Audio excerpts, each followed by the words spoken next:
Je tenais absolument à écrire ce livre parce qu'en 2013, j'ai rencontré des mamans dont les très jeunes enfants étaient partis en Syrie, entraînés dans les atrocités du terrorisme. Et en juin 2013, j'ai proposé aux personnalités des 4 grands partis en Belgique de faire un débat sur le thème « Que pouvons-nous faire pour les empêcher de partir là-bas » Par une personne, aucun n'a voulu venir, apparemment ils s'en fichaient, ça m'a interpellé. Et puis tout d'un coup, quand l'attentat éclate contre Charlie, alors qu'il n'avait rien fait pour 10 000 victimes du terrorisme en Syrie et en Irak, il y a 19 victimes à Paris, et là tout le monde vient avec des programmes, des déclarations, la France est en guerre, tout ça. Est-ce que ça va marcher, leur solution, ou est-ce que nous allons être entraînés dans encore plus d'engrenage et de violence? Et ce qui m'a frappé, c'est que on a eu une manifestation énorme, Je suis Charlie, 1,5 million de personnes à Paris, et de l'autre côté, les jeunes des banlieues n'étaient pas là. Et chez eux, quand on les interroge, on n'ose pas forcément le dire, mais c'est plutôt « je ne suis pas Charlie ». Donc on a un clivage, on a une fracture entre 2 France qui ne suivent pas les mêmes médias, ne croient pas les mêmes infos, ne se parlent plus. Et la question que j'ai voulu poser dans ce livre, c'est est-ce qu'on peut surmonter ce clivage? Est-ce qu'on peut arriver à établir un dialogue entre les Charlie et les pas Charlie?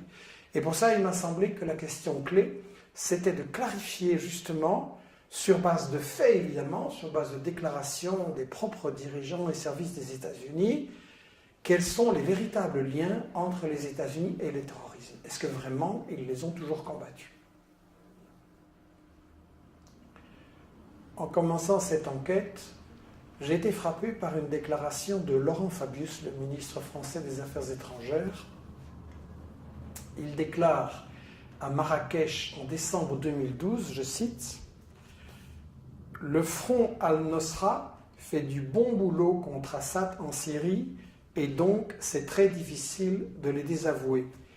Le front al-Nosra, c'est la branche syrienne d'Al-Qaïda.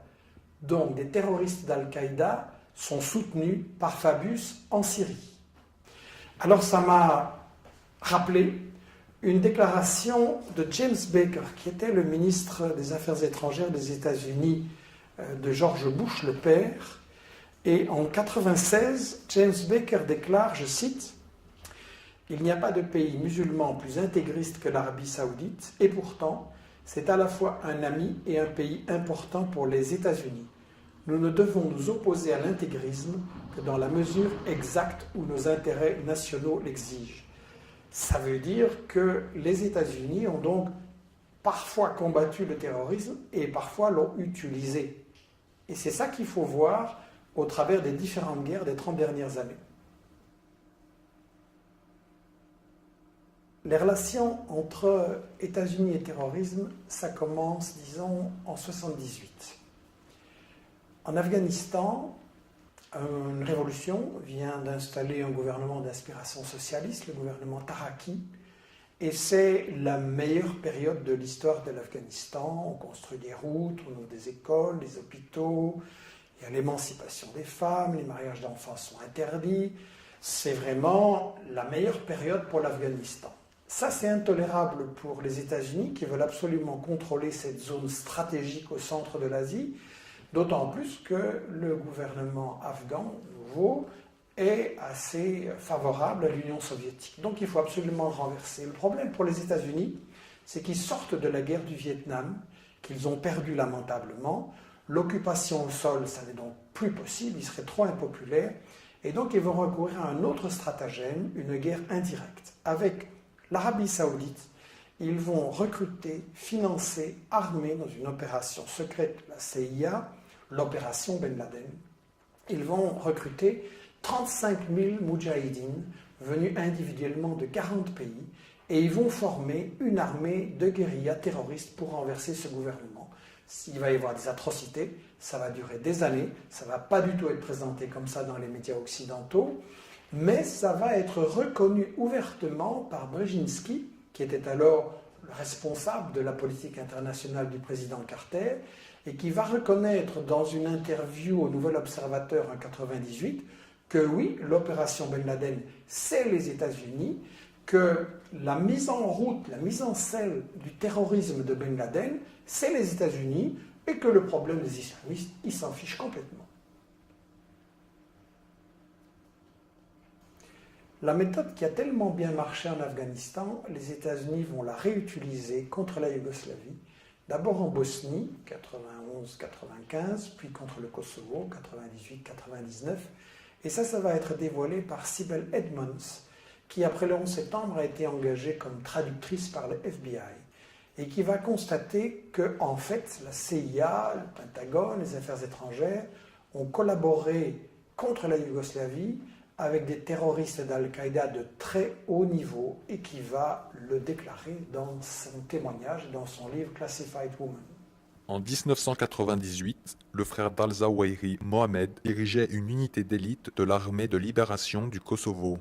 Et donc, au Kosovo, ça va donner lieu à un revirement diplomatique extrêmement rapide des États-Unis, dont le représentant officiel déclare en 98. Je sais ce qu'est un terroriste lorsque j'en vois un, et je vous dis que ces gens de l'UCK sont des terroristes. Et 4 mois plus tard à peine, les affaires étrangères déclarent officiellement exactement le contraire. L'opinion des États-Unis n'est pas que l'UCK est terroriste. Je me suis rendu en Irak en 2002, peu avant que n'éclate la guerre de Bush. Et en parlant aux Irakiens, aussi bien les pro-Saddam que les anti-Saddam, il était très clair que les États-Unis allaient affronter une résistance terrible parce qu'aucun Irakien ne voulait d'eux comme force d'occupation. La résistance a d'abord été dispersée et puis les forces ont commencé à s'unir et le fait que les sunnites et les chiites coopéraient militairement sur le terrain pour résister, ça c'était un gros problème pour l'occupation des États-Unis. Le danger, c'est que nous pensons qu'il peut y avoir jonction à la base entre les sunnites et les chiites. Nous devons tout faire pour l'empêcher. Alors pour s'en sortir, ils ont recouru à ce qu'on appelle l'option Salvador, c'est-à-dire une recette qui avait bien marché dans ce pays, la formation d'escadrons de la mort qui appliquent des recettes terroristes très violentes contre la population civile, pour créer un climat de terreur et dans le cas de l'Irak, pour créer en fait une guerre de religion entre les sunnites et les chiites. La seule manière dont nous pouvons gagner, c'est de passer aux méthodes non conventionnelles. Nous devons terroriser les Irakiens et les forcer à se soumettre. En 2011, en Libye, pendant les bombardements de l'OTAN, je m'étais rendu compte que Kadhafi avait ses adversaires, ce n'était pas un modèle de démocratie, mais qu'il avait aussi un très fort soutien dans la population parce qu'il avait apporté aux Libyens un bien-être social exceptionnel. Donc malgré les médias mensonges de l'époque qui unissaient aussi bien l'OTAN, Al Jazeera, BHL et les médias occidentaux, malgré ces médias mensonges grossiers, le problème qui se posait à Obama, c'était comment briser le soutien d'une grande partie de la population pour renverser Kadhafi. Il ne voulait absolument pas débarquer ses troupes au sol. L'expérience de Bush en Irak, en Afghanistan avait montré que ça ne marchait pas. Donc il fallait trouver des troupes sur place. Il n'y en avait pas beaucoup. Les seuls qui existaient, c'était les terroristes libyens, la section libyenne d'Al-Qaïda. Et donc on a eu un renversement d'opinion absolument ahurissant, avec en 2007 des sources officielles des États-Unis qui déclarent que ce sont des terroristes. La région de Benghazi à Tobrouk représente une des plus grandes concentrations de terroristes au monde. Et puis en 2011, les sources officielles des États-Unis qui disent que non, ce n'est pas des terroristes, c'est des combattants pour la démocratie. Des douzaines d'anciens combattants du GICL participent aux efforts des rebelles visant à renverser Kadhafi. Ils le font à titre personnel, pas comme groupe constitué. Après la Libye, comme nous l'avions prévu, les armes ont été exportées, et les terroristes avec, vers des pays africains, pas n'importe quels, bien entendu. C'est frappant de voir que les terroristes interviennent toujours là où il y a des ressources naturelles importantes. Et donc on a eu leur intervention au Mali, or, argent, pétrole, uranium, au Niger, uranium, énorme ressource, puis au Nigeria, le principal producteur de pétrole en en Afrique, très important pour les États-Unis, un pays qui pourrait devenir un leader si l'Afrique arrive à s'émanciper, un pays qui de temps en temps regarde un peu vers la Chine. Donc les États-Unis veulent absolument conserver le contrôle. Nigeria, c'est un pays puissant. Et donc là va s'appliquer la méthode de Brzezinski en Afrique de faire éclater les États trop importants en une série de micro-nationalités. Et donc là, le fait de dresser les chrétiens et les musulmans les uns contre les autres et de rendre le pays ingérable, c'est exactement la stratégie qui correspond aux intérêts des États-Unis. Alors c'est intéressant de savoir que Boko Haram a été financé par des fondations de Grande-Bretagne et d'Arabie Saoudite. On retrouve l'Arabie Saoudite constamment derrière le financement des terroristes qui servent les intérêts des États-Unis. La guerre contre la Syrie n'a pas commencé en 2011, mais au moins en 2009. L'ex-ministre français des Affaires étrangères, Roland Dumas, a confié qu'il avait reçu des propositions des Britanniques disant on va attaquer la Syrie en 2009, donc. Il avait refusé. Et en fait, ça commence plus tôt. Dès 2007, ça se prépare au Liban, où Bandar Sultan, un grand ami de Bush, au point qu'il va être surnommé Bandar Bush, va financer des milices terroristes extrémistes au Liban d'abord et puis en Syrie. Et ça, c'est une opération où l'Arabie Saoudite sert d'intermédiaire pour une filière terroriste organisée par les États-Unis. Les acteurs clés sont les Saoudiens bien sûr et Bandar qui ont conclu une sorte d'accord privé avec la Maison-Blanche. L'idée est d'avoir un soutien financier de l'Arabie Saoudite pour soutenir divers groupes sunnites extrémistes du djihad.